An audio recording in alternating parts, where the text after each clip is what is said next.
Se a gente der uma volta hoje por qualquer condomínio novo ou mesmo um bairro que está crescendo no Brasil, a gente vê uma coisa, né? A paisagem é quase sempre a mesma.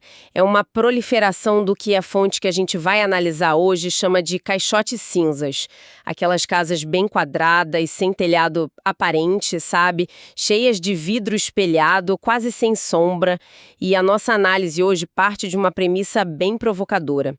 A fonte argumenta que essa estética que virou tipo um sonho gourmet da classe média, um símbolo de status, é na verdade uma armadilha. A gente vai investigar como estamos trocando qualidade de vida por uma imagem de riqueza, construindo o que o autor descreve como aquários de humanos. Isso num país tropical, né? E é uma armadilha muito sutil porque ela se vende como uma coisa moderna, como um avanço. Mas a fonte deixa claro que isso vai muito além de gosto, de estética. A gente está falando de um erro fundamental de adaptação. Uma desconexão profunda entre o projeto da casa e o clima do lugar. E isso tem consequências reais, imagino. Muito reais. Tanto no conforto de quem mora, claro, quanto no bolso. As contas de luz não param de subir. Vamos mergulhar na origem desse estilo e tentar entender por que ele é tão, mas tão problemático para a nossa realidade aqui no Brasil. Certo, então a tese central da fonte é que a gente está, basicamente, importando uma arquitetura que não foi pensada para o nosso clima. Mas de onde vem isso exatamente? Qual é a origem desse visual todo? Olha, o fascinante aqui é entender de onde isso veio. A fonte aponta que essa ideia da casa cúbica, minimalista, com esses painéis enormes de vidro, formas retas, isso tem raiz lá no modernismo europeu e norte-americano do começo do século XX. Ah, tipo Bauhaus. Exato. O exemplo clássico que a fonte cita é a Bauhaus, a famosa escola de design alemã.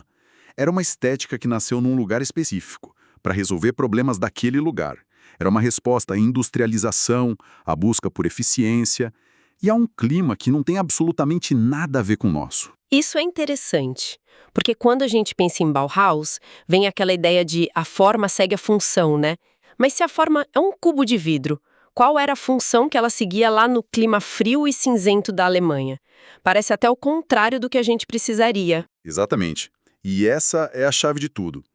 Naquele contexto, a função era maximizar a entrada de luz e principalmente de calor.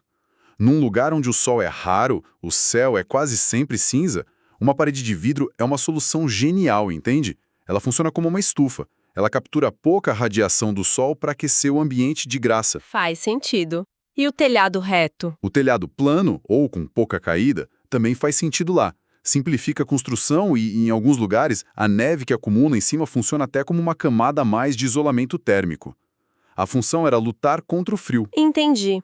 Então a arquitetura era uma ferramenta para deixar o ambiente mais quente e mais claro. Precisamente. O problema, e a fonte descreve isso de um jeito muito direto, é o Ctrl+C, Ctrl+V cultural que a gente fez. Pegamos esse projeto, que é uma solução inteligentíssima para a Alemanha, e transplantamos ele sem nenhum filtro crítico para cá, para o meio de Minas Gerais, do Rio, do Nordeste, lugares onde, como a fonte descreve de forma bem gráfica, o sol não é um visitante raro, é um maçarico ligado 12 horas por dia. Nossa. A solução para o frio vira a causa de um desconforto gigantesco. O que era para aquecer, agora literalmente cozinha. Ok. Então o erro macro é essa transposição de conceitos. Mas, mergulhando um pouco mais, a fonte parece que aponta o dedo para um culpado bem específico por transformar essas casas em fornos. Um detalhe que foi, assim, praticamente eliminado em nome dessa estética limpa. Sim, a fonte é categórica nisso. Ela afirma que, para conseguir esse visual minimalista, nós cometemos o que ela chama de um crime contra a própria física. E qual seria? A abolição do beiral. O beiral. É verdade, a gente não vê mais beirais nas casas novas, né? E a analogia que a fonte usa é perfeita. Diz que o beiral não é um enfeite de casa velha, como muita gente pensa, mas sim um boné para casa. É a analogia ideal. A função principal do beiral é essa: projetar sombra sobre as paredes, sobre as janelas, as portas. Ele impede que o sol do meio-dia, que é o mais forte, bata direto na superfície da casa. É um elemento de design passivo, ele não gasta energia, mas o impacto dele no controle da temperatura interna é gigantesco. e a gente simplesmente tirou. Deixamos a casa careca no sol. Exato, deixamos a casa completamente exposta. E quais são as consequências físicas disso? Tipo, no dia a dia de quem mora lá. As consequências são diretas. Sem essa proteção, o sol castiga a parede o dia inteiro. A parede, então, absorve essa energia toda e vira o que a fonte chama de uma bateria térmica. Uma bateria térmica? Isso. Ela armazena calor durante o dia.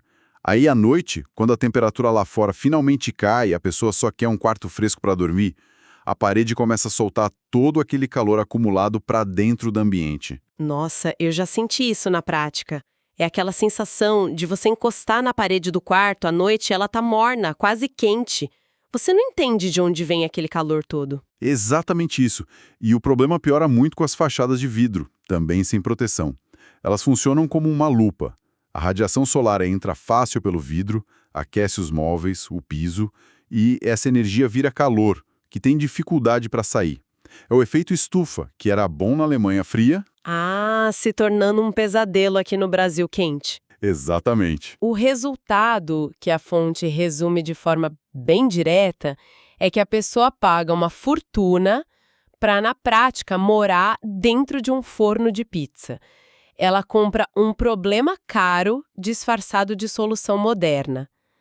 Mas aqui entra uma coisa que a fonte explora. Se esse modelo é tão problemático, se gera tanto desconforto, custo, por que ele virou o padrão? A gente esperaria que o mercado se corrigisse, né?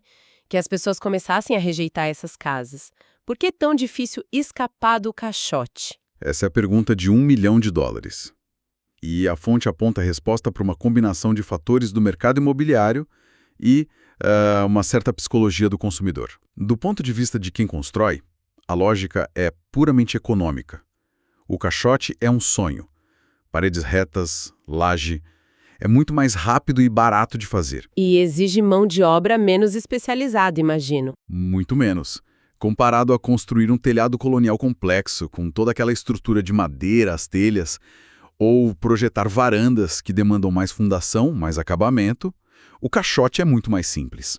Então, para a construtora, o custo de produção cai e o tempo de obra diminui. Exato. Elas economizam na obra e aí vem o grande paradoxo. Vendem o produto final mais caro. Elas usam um marketing para associar essa estética ao luxo à modernidade. O que é, na essência, uma construção mais barata, é vendida como um conceito de design sofisticado. Mas e o lado de quem compra? A pessoa não percebe que está entrando numa fria, literalmente? Aí que entra a outra parte da armadilha. A fonte descreve o consumidor como um refém do caixote. Primeiro, o sonho da casa própria já é uma missão quase impossível no Brasil, né? Os preços são surreais. Quando alguém finalmente consegue o dinheiro, o financiamento, o que ela encontra disponível no mercado é majoritariamente esse modelo. A fonte argumenta que se cria uma profecia que se autorrealiza.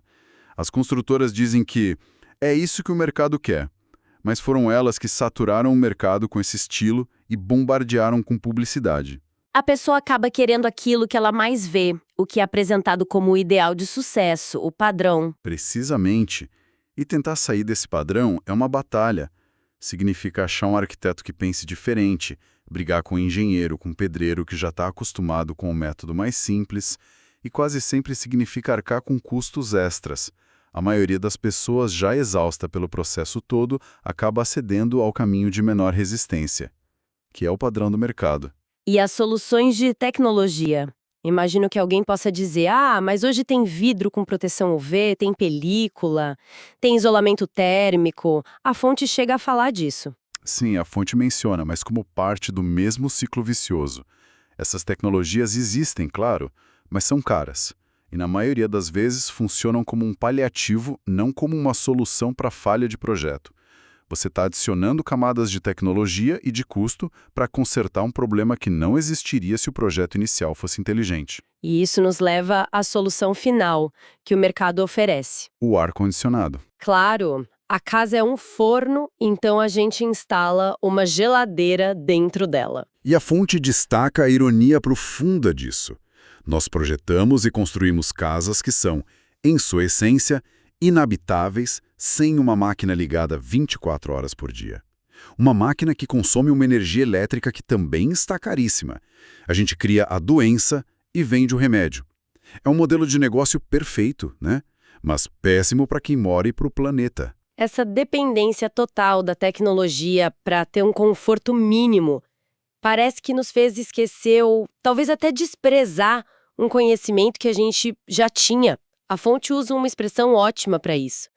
A sabedoria da casa de vó.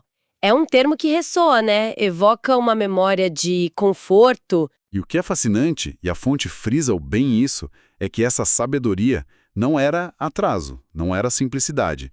Era tecnologia de ponta para sua época. E o mais importante, uma tecnologia totalmente adaptada ao nosso clima. Não é para romantizar o passado, não é para voltar a construir casa colonial. É para resgatar os princípios físicos por trás delas e aplicar com materiais de hoje. E quais eram esses princípios?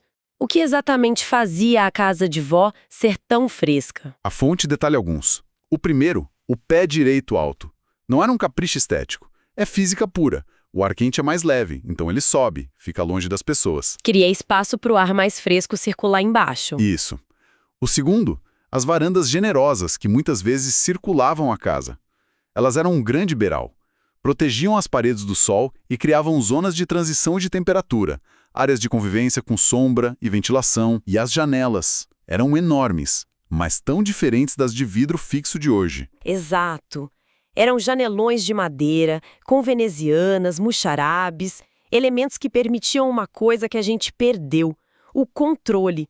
Você podia ter ventilação cruzada o tempo todo, deixando o ar passar, mas ao mesmo tempo bloqueava o sol direto. Era um filtro inteligente de luz e de ar. A fonte chama isso de inteligência tropical. Era projetar com o clima e não numa luta constante contra ele. Então, o que tudo isso significa? Ao juntar todas essas peças, qual é a grande conclusão que a fonte nos apresenta? Conclusão é um chamado para a gente reavaliar profundamente o que a gente considera belo e moderno em arquitetura. É preciso parar de confundir uma estética importada, que fica ótima em capa de revista, com qualidade de vida de verdade no dia a dia. A mensagem é muito clara. Uma casa que, nas palavras da fonte, te cozinha vivo, não pode ser considerada uma casa bonita, não importa o quão chique e minimalista ela pareça. A beleza, então, estaria na função, no conforto, mais do que na forma pura. Exatamente. Beleza, nesse contexto, é conseguir dormir à noite sem o barulho e o custo do ar-condicionado. Beleza é poder abrir a janela e sentir uma brisa. A fonte argumenta que a verdadeira beleza na arquitetura é a harmonia. É a casa conversar com o clima do seu país e não lutar contra ele. É a sensação de que aquela construção pertence àquele lugar, sabe? Faz todo sentido. A estética do caixote, por outro lado, é a da imposição, a negação do ambiente ao redor. E a análise termina com uma citação que, para mim, resume tudo de forma muito marcante.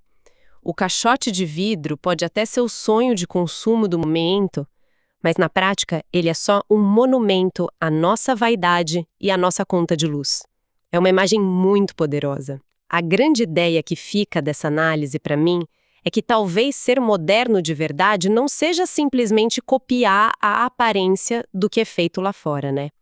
Talvez a verdadeira modernidade seja usar a nossa inteligência, a ciência, a tecnologia, para a gente se adaptar da melhor forma possível ao nosso próprio ambiente, valorizando soluções que são locais, sustentáveis e, acima de tudo, humanas. Isso levanta uma questão importante, que vai além da arquitetura.